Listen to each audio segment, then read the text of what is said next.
Hello everyone, welcome back to the channel. Are you getting following notifications in Meta AI? You can turn them off in just a few simple steps. This is useful if you want fewer notifications and a more focused, less distracting experience while using the app.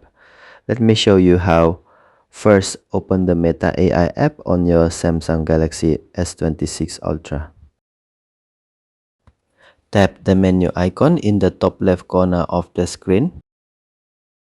Then tap the settings icon. Scroll down and tap notifications.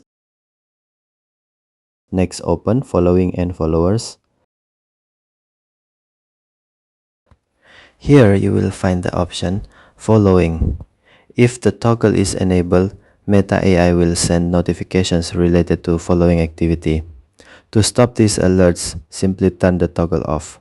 Once disabled, you will no longer receive following notification. This helps reduce unnecessary notifications and keeps your app experience cleaner.